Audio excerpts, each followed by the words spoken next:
Canelo Alverez versus Bud. Face-off just happened, and a few things I just wanted to point out that I witnessed in this great face-off. Now, Canelo Alvarez won off the bat. He won this face-off. He had a little handshake with Crawford. He put his arm around him. He spread his entire presence, his entire essence all over Crawford. And Crawford didn't really did it. He kind of like Lil Boyd Crawford. Whether you want to see it as that, but when you shake a man's hand and then you put your entire arm to the other side of his shoulder, you just encapsulated him in your presence. It is what it is. And Crawford just said, yes, sir. Yes, sir. Yes, sir. Now, beyond that, the eye-to-eye, the eye-to-eye face-off was actually pretty nice. I didn't see like in the first one where they were kind of off. I think it was just the Saudi Arabian environment. They're in a different country. They're both feeling a bit off.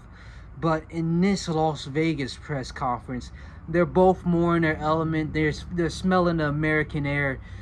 But I'm noticing Crawford, he's trying to seem a bit more menacing in this face-off, where he got his head a bit down. He's trying to strike some fear into the eyes of Canelo Alvarez. And obviously Canelo, he was feeling himself he got flown out by Lamborghini to do a test drive in the car that they just released. Not even to the public, but they let this man, I think he drove it with his brother. Like, that man is on an all-time high. I see him doing wheelies in a four-wheeler at his huge ass Las Vegas mansion, not his mansion in Mexico, but his mansion in Las Vegas. That man is completely in his element, completely comfortable. Everything in this fight is garnered to him. So during this face-off, he was ambient with confidence, overflowing with confidence, and it showed. But Crawford had to try to match his level or one-up him with his I'm a mean guy. And he gave that little menacing stare.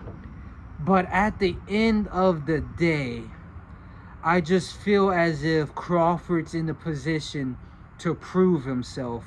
And Canelo's in the position to another day, to keep the momentum. It's just like another day in the office.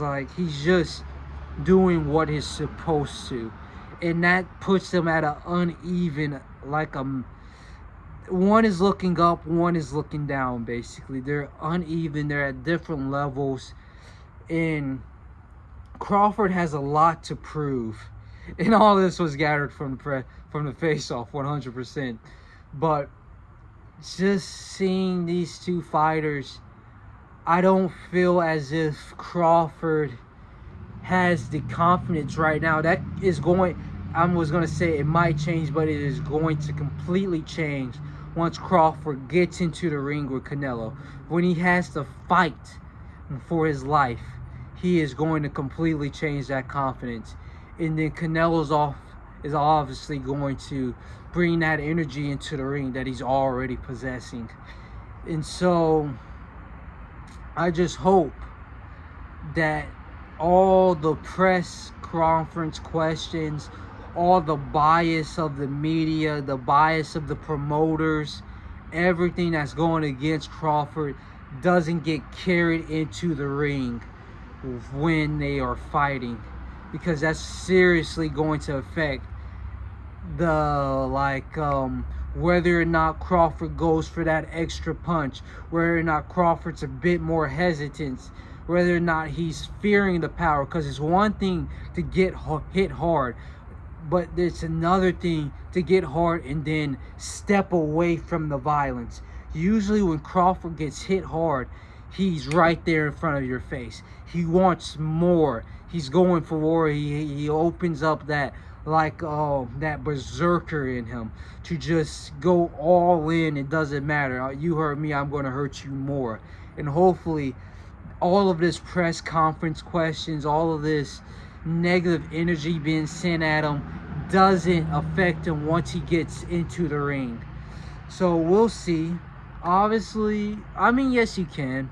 You can tell if a fighter's going to win or not in the ring, but obviously, it doesn't tell the full story. But we will see.